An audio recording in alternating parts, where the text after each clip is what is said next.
Yeah, came at 17. Damn.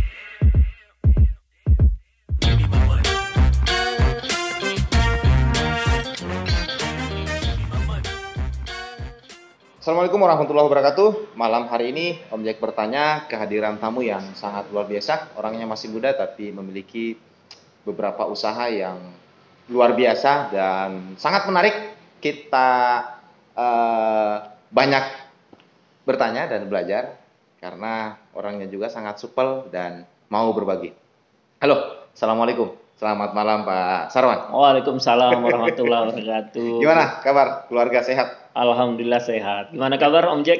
Alhamdulillah.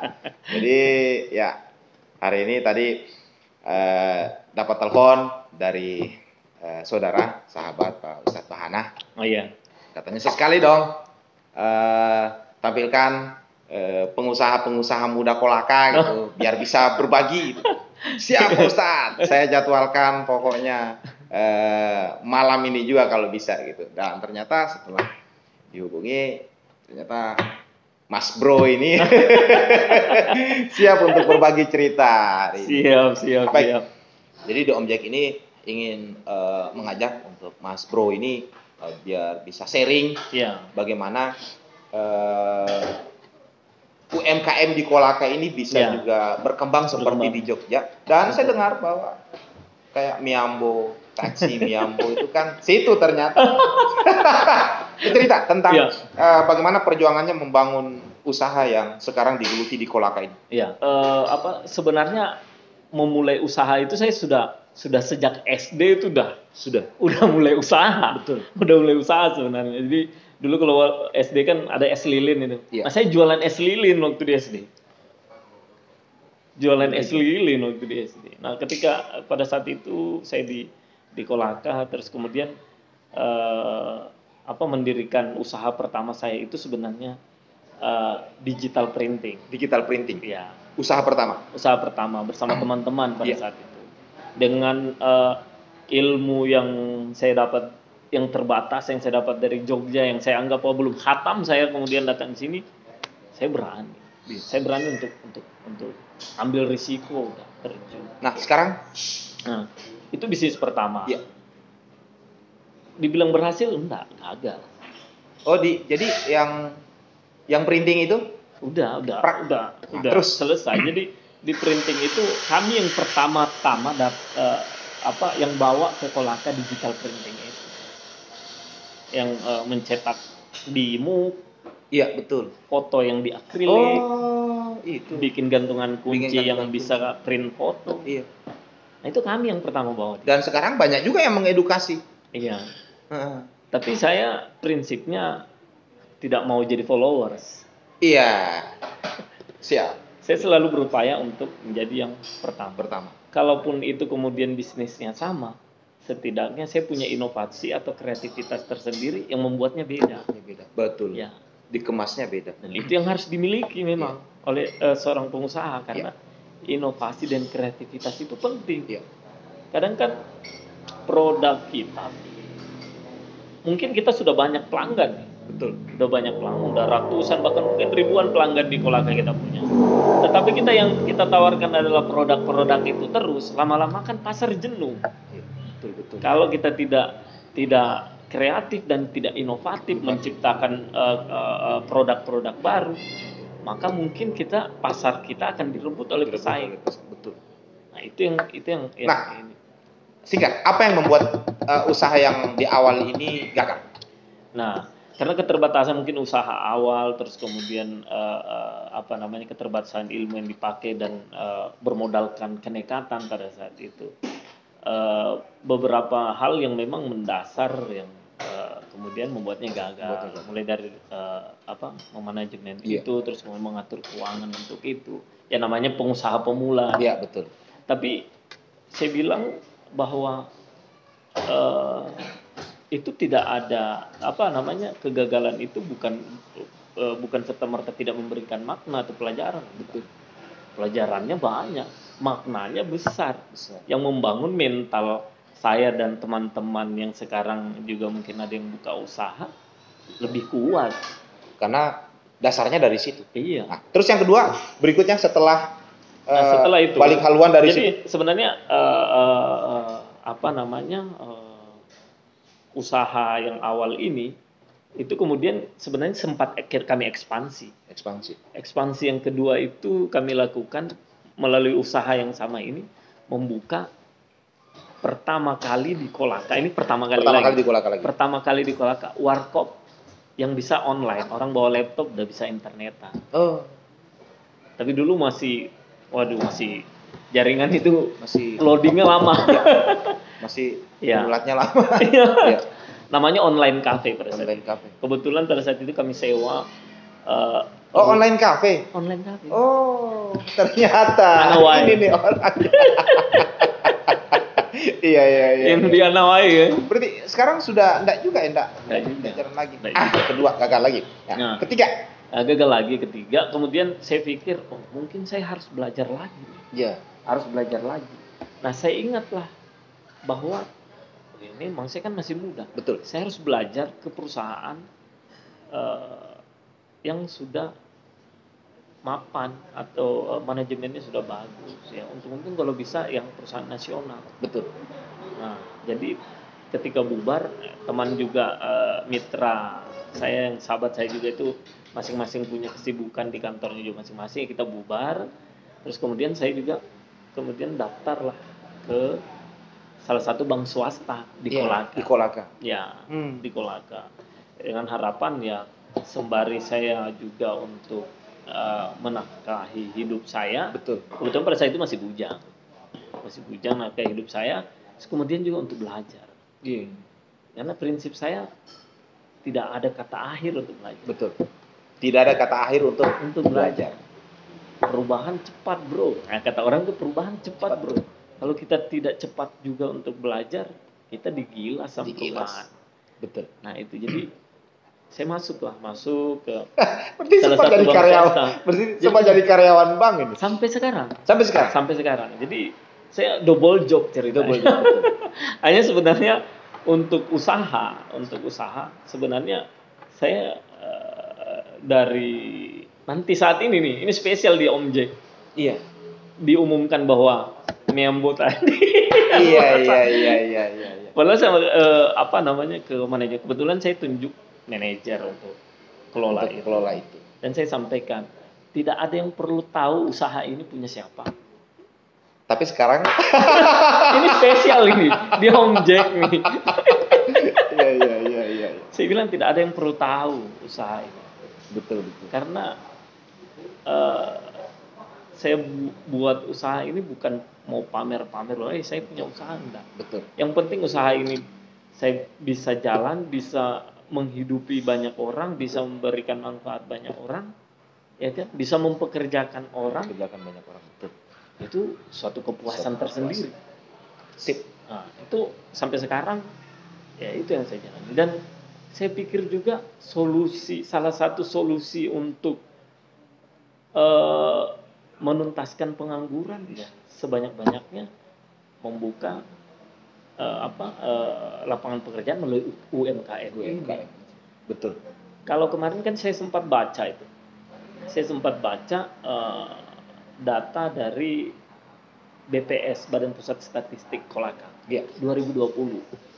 Penduduk Kolaka dari yang 260.000 jiwa, itu penganggurannya ada 3.000 lebih.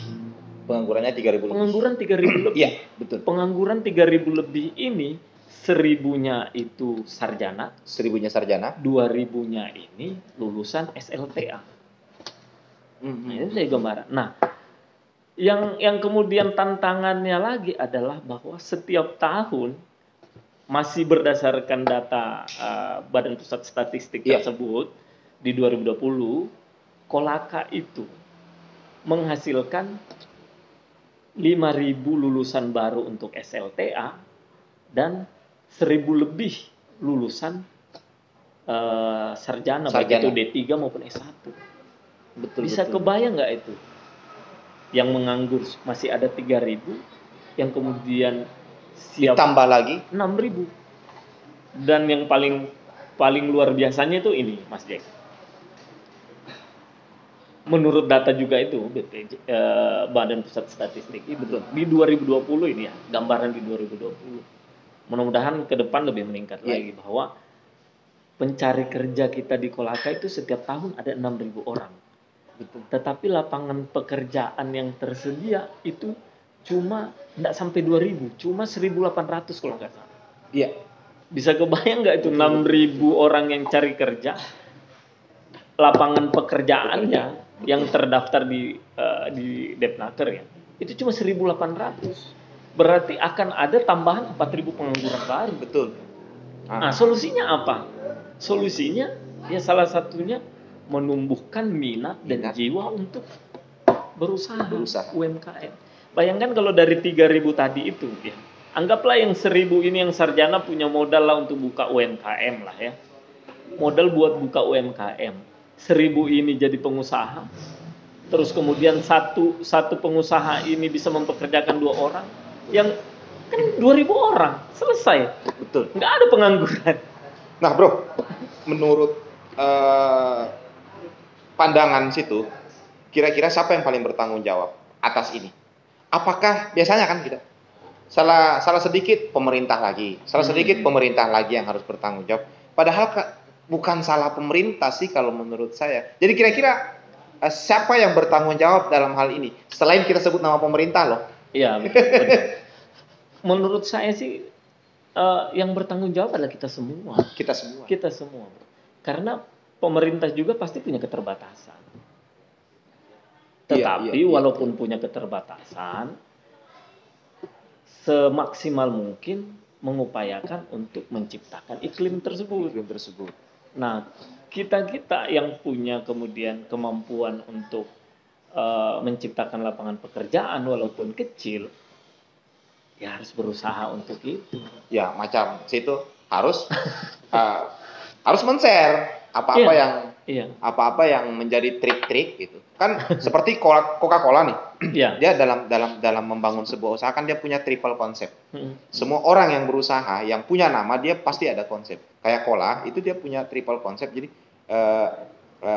barangnya ada di mana-mana, harganya terjangkau, dan kemasannya itu menarik. Jadi triple konsep inilah yang dipegang teguh sama dia, akhirnya sekarang luar biasa. Nah, mungkin juga kepada teman-teman yang tadi notabene-nya yang 6.000 tadi yang disebut itu, kan harus merubah pola pikir atau mindsetnya. Ya, betul. Jadi jangan berharap terus ke pemerintah, jangan berharap terus ke orang-orang yang notabene-nya membuka lapangan kerja, tapi kita lah yang harus mencoba untuk membuka lapangan kerja. Harapannya, Bro, untuk anak muda Kolaka biar bisa mengedukasi langkah-langkah daripada Mas Bro Sarwan ini. Iya. Jadi harapan saya sih sebenarnya yang perlu diketahui kan bahwa generasi milenial dan Gen Z di Kolaka itu mendominasi jumlah penduduk 70%. Yang punya yang masih muda, yang fresh, yang punya semangat, yang kalau ini kemudian dibangkitkan minat dan semangatnya untuk berwirausaha, maka saya yakin Kolaka ini akan makmur. Pengangguran akan cepat teratasi, terus yang kemudian angka kemiskinan akan.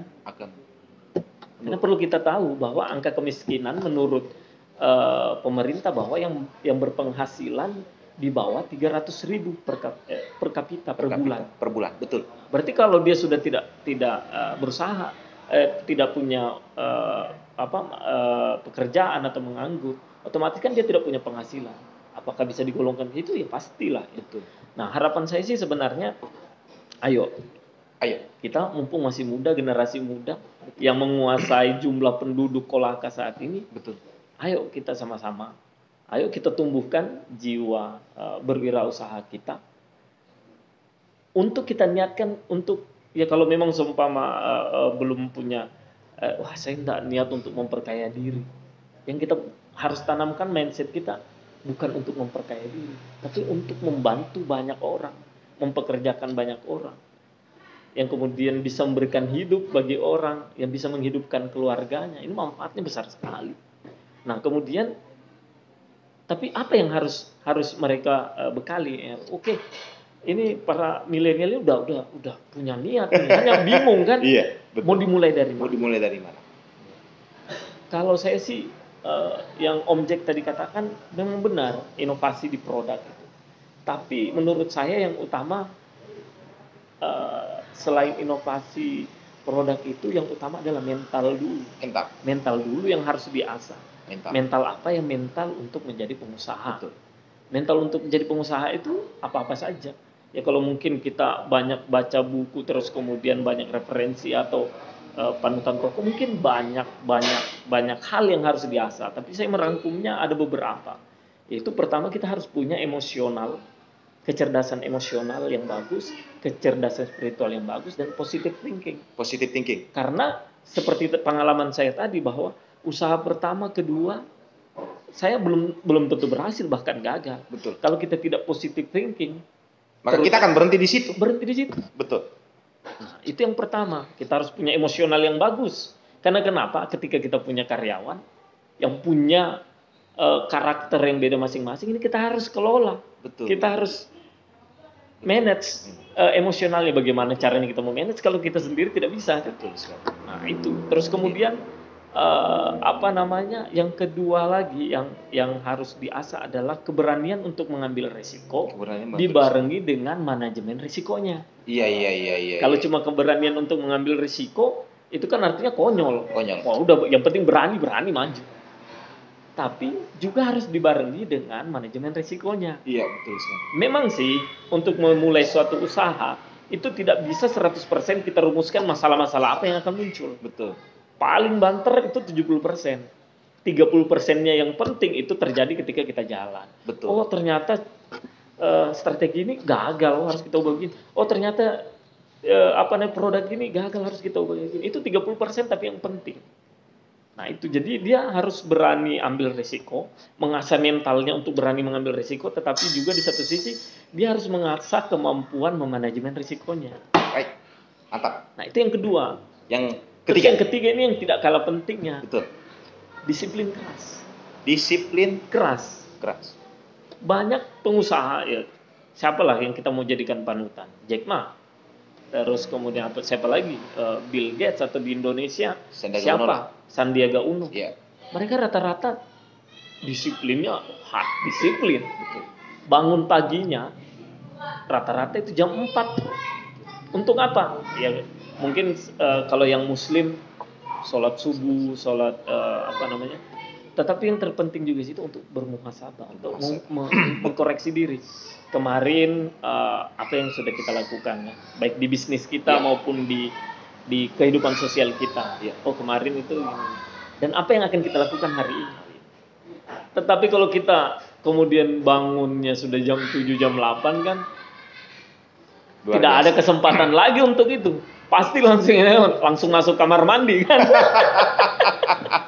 Langsung masuk kamar mandi. Okay. Nah, itu yang ketiga. Luar biasa. Jadi disiplin lagi. Terus yang keempat, yang tadi inovatif dan kreatif. Karena ketika usahanya sudah sukses, dia tidak bisa inovatif dan kreatif, maka akan ditinggal oleh pelanggannya. Karena tadi mungkin pelanggannya sudah jenuh dengan produknya, sudah jenuh dengan pelayanannya. Kalau dia tidak bisa inovasi, tidak bisa kreatif, udah hilang. Dan yang terakhir, yang paling penting juga ini, belajar keras dan bekerja keras. Belajar keras dan bekerja keras. Karena kenapa? Yang saya sampaikan tadi, sekarang informasi itu cepat, perubahan itu cepat. Kalau kita tidak selalu belajar, maka kita akan ketinggalan. Begitu kita ketinggalan informasi, ketinggalan ilmunya, pasti akan berimbas ketinggalan juga strategi bisnis kita.